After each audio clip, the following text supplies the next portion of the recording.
Hello दोस्तों, इस video में एनालिसिस करेंगे संदूर मैंगनीज और आयरन ओरिस लिमिटेड शेयर के बारे में। दोस्तों, इस शेयर की बात करें तो 2024 में इस शेयर ने ज़बरदस्त रिटर्न बनाया है। शेयर 255 से 600 तक का हाई लगाया है। अब यहाँ पर शेयर 500 रुपये के आसपास शेयर कंसोलिडेट कर रहा है। अब यहाँ पर एक्सपर्ट का नज़रिया क्या है, चलिए जानते हैं। बताएं सर, बताएं। Yes sir. संदूर manganese and iron ores limited, in fact सारे मेटल स्टॉक्स आज चल रहे हैं और माहौल बना हुआ है। कुछ चाइना फैक्टर, कुछ रेट कट फैक्टर्स, ये सारी चीजें कुछ ना कुछ चल रहा है। गोल्ड सिल्वर भी बढ़िया चल रहा है, तो मेटल्स काफी अंडर प्ले की है। और कुछ तो रीजन ये है कि जो एक रेट्रोस्पेक्टिव टैक्स लगने की जो बात थी माइनिंग कंपनीज के ऊपर पर्टिकुलरली, तो एक बड़ा एक तलवार लटकी हुई है। So that was the reason, इसलिए ये काफी नीचे आया था despite giving a very good result. तो अब ये अपने 200 डेमास के आसपास है और करेक्टेड स्टॉक है। ऊपर के लेवल से 650 650 के लेवल से आज 480-90 के लेवल्स पे है। तो I really like that thing, और इसलिए मुझे लगता है और कुछ ना कुछ अच्छा ही होगा। किस तरीके से देखते हैं, क्योंकि इतनी बड़ी चीज, इतना रेट्रोस्पेक्टिव टैक्स लगाना और आगे किस तरीके से होता है, तो आई फील कि इन कंपनियों के लिए कुछ ना कुछ सोचा जाएगा। बट ओवरऑल संदूर मैंगनीज एक फैंटास्टिक कंपनी, एक पुरानी कंपनी। सबसे बढ़िया बात एक मतलब अगर हम देखें तो संदूर हिल्स, जो कि मैंगनीज की माइनिंग के लिए जाना जाता है, और वहां से ये कंपनी निकली है 1907 से 1953 तक। तो एक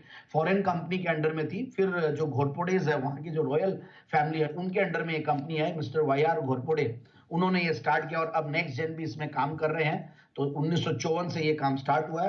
और कंपनी की सबसे बढ़िया बात है, मैं कौन कौन नोट्स और ये सब पढ़ रहा था, मैनेजमेंट कमेंट्रीज भी, तो माइनिंग की जो इनकी मैकेनाइजेशन है वो बहुत बढ़िया है। और फुल्ली मैकेनाइज माइनिंग करने की वजह से इनकी मार्जिन्स बहुत अच्छी है, हायर मार्जिन्स पे काम कर रहे हैं, जो मैं भी देख रहा था बैलेंस शीट में भी और क्वार्टरली रिजल्ट्स में भी दिख रहे थे। और one of the best operating matrix है इंडस्ट्री के अंदर, और ट्रैक रिकॉर्ड तो बेहतरीन है ही है। और इस स्टॉक को मैंने भी कम से कम 4 बार पहले कवर किया हुआ है, नवमी के 9 पिक्स में कवर किया हुआ, और हर बार टारगेट्स अचीव हुए हैं, तो वहां कोई दिक्कत नहीं है।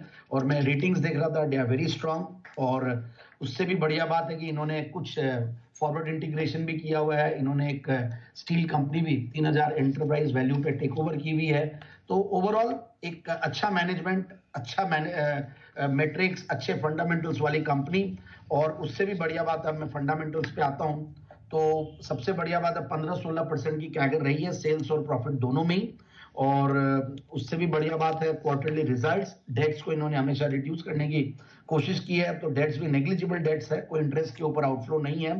और 40 करोड़ के पैट के सामने जून 2023 में, मतलब पैट है 145 करोड़, लास्ट क्वार्टर में 162 करोड़, यानी कि 15% 16% मार्जिन से सीधा 32% मार्जिन जून 2024 में। मतलब मैं 2023 से कंपेयर कर रहा हूं सारे नंबर्स। टीटीएम बेसिस पे हाईएस्ट एवर प्रॉफिट्स पे कंपनी बैठी हुई है। और एफ आई डी आई बहुत ज्यादा होल्ड नहीं भी करते हैं, तो बट 2.5-3% के लगभग वो लोग होल्ड करते हैं, क्योंकि प्रोमोटर्स की स्ट्रॉन्ग शेयर होल्डिंग है, so that also makes the difference. और कुछ share holders public share holding में रिनाउंड आगे पीछे इन्वेस्टेड रहे हैं। तो आई फील कि स्टॉक को बिल्कुल इन लेवल्स पे लिया जाए, और आराम से जो टारगेट्स है वो करीब यहाँ से मेरे हिसाब से 636 का हाइज बनाया हुआ है, तो 650 का टारगेट, 625 और 650 के टारगेट के लिए स्टॉक को लिया जाए। 625 और 650 के टारगेट के लिए करें खरीदारी। ये राय संदूर मैंगनीज में आज